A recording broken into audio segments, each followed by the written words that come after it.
Hey, what's up, fellas? That was some weekend, huh? I'm gonna try to make this as quick as possible because I'm still not over that absolute disaster in Champaign, Illinois. So let's just start there.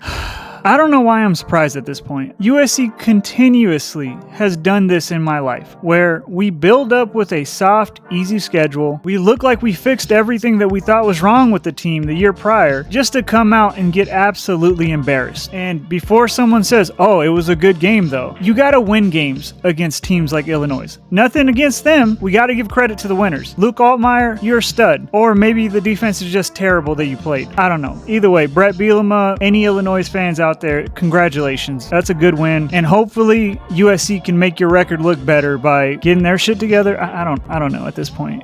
It's just fucking embarrassing, dude. Looking at the good and the bad from this game, if we start with the bad, I can just say the entire game from the first fumble to the field goal that ended it, everybody looked lethargic for most of the game, probably up until the fourth, whenever everything on offense finally started working. But see, that's what's puzzling. I could say that. Offensively, we weren't bad. Defensively, we were so terrible. I feel like we regressed to Lincoln Riley's first couple seasons at SC. And that's so disappointing whenever you think about the fact that D'Anton Lynn he had last year's team looking solid on that side of the ball. But fuck, man.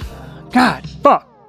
The sad thing is it wasn't tackling. It wasn't anything that it's like, okay, that's fixable. Our DBs struck again. We could not cover anybody on that field. Our defensive line, which is supposed to be our specialty, got bullied up front. Our linebackers, they're also an issue, except for Eric Gentry. He once again showed that he was the only one on the field at all times that felt like he wanted to win that game. He made so many big plays just to keep us in that he has to be a baller of the week.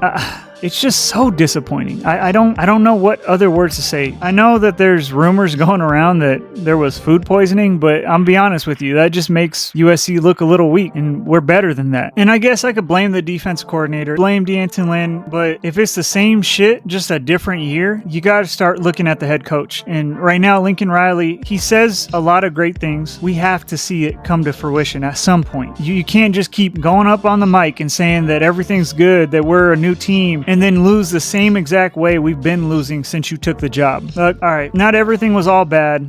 The good parts of the game, you got to look at Jaden and be happy with what he put out there. Did he throw a pick? Yes. But what I thought was super important was the fact that he actually regrouped after a shaky next drive and got the ball rolling again. He looked like he's finally gotten over those self-esteem issues. Look, I'd call it self-esteem. I don't know what you would call it, but sometimes he gets in his own head is what I'm trying to say. He bounced back in a big way, got us the lead. Did he score too fast? Yes, but I'm never not going to tell someone to score a touchdown. I think that's just stupid. The actual player of the game, and I don't care if we lost, but Mekhi Lemon, that's a first-round pick. He was open every single time. They could not guard him. He is the best receiver in the Big Ten. I don't care about Jeremiah Smith. He alone is the best receiver. It was good to see Jacoby Lane out there. I know he's hurt, so that was a big deal. I'm happy that he came out there. Our tight ends balled out. Our offensive line actually looked good for most of the game, but we really felt it when Killian O'Connor came out of the game. That was a big loss that I think demoralized the team. That brings me to another thing is, how did we have so many injuries to start? I know I just talked about the food poisoning story that's going around, but I'm just saying in general, like, we are a banged up team for not playing really anybody yet. It's insane. Thank God USC's on a bye, and now I could only focus on my Rebels for the time being. That's a good thing. I need a break from this team, but season's not over. You have to beat Michigan now and Nebraska. I thought we were going to drop 2 games. I'm going to be honest with you. I didn't expect it to be Illinois. I thought it was going to be Nebraska and Oregon. And with the way that Oregon's playing, I think we can beat them, but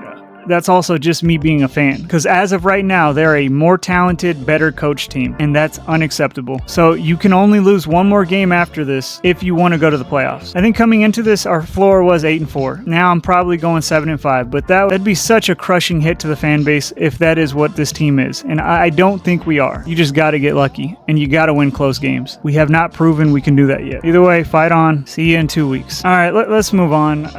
Enough depressing talk. Let's look at the Mountain West, how they did this week, starting with a very intriguing game out in MAC country with San Diego State going to Northern Illinois. I'm not going to sugarcoat this. This was an ugly rock fight of a game, and I kind of hate low-scoring games because it was just sloppy football. SDSU did come away with a win, and look I'm not going to take anything away from them. A win is a win, and I don't know if I could really blame their offense or maybe NIU's defense is just better than we think. I actually, though, am a little impressed because you got to thug out some wins, and that's exactly what they did. So I kind of put them up as a contender for the league now. New Mexico State, that was a good game for a half, and then, oh, god damn, did Jason Eck just run over the Aggies. So shout out to y'all. I'm really enjoying your guys' run from a neutral's point of view. Hawaii Air Force, this was an actual fun game to watch. Mike Alejado looked like the guy that we got accustomed to. 457 yards and a couple tuds. He balled out. Washington State, Colorado State. Colorado State once again showed me that they cannot be trusted. I told you guys it wasn't your quarterback, it's your coach. And I'm not saying you guys gotta fire him. I'm just saying that he hasn't been good since he left Nevada. Stanford, San Jose, god damn it. San Jose, you could have gave Stanford their second Mountain West loss. You had like a 10-point lead in the fourth quarter. Come on, Walker.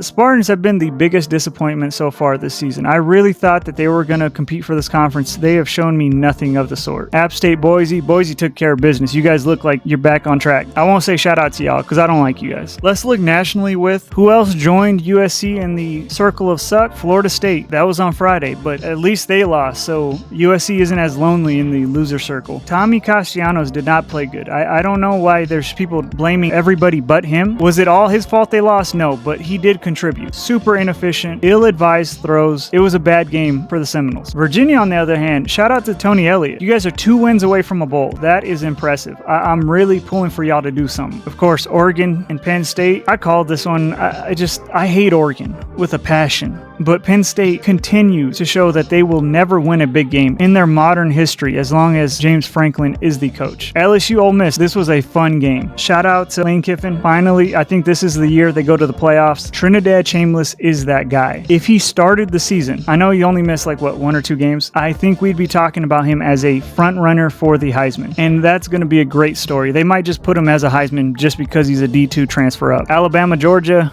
called this one too, Kalen DeBoer needed this win to get the donors and the fans off his back. Ty Simpson looked all right. And I just don't understand how Kirby Smart can keep losing to Alabama. I'm not saying as in a fire him thing. I'm just saying that as it's a mystery to me. Notre Dame ended up getting Sam Pittman fired. That was kind of fucked up, but hey. Shit happens. Notre Dame sucks too. And then Tennessee should have lost to Mississippi State, but Joey Aguilar played just good enough at the end of that game to win it.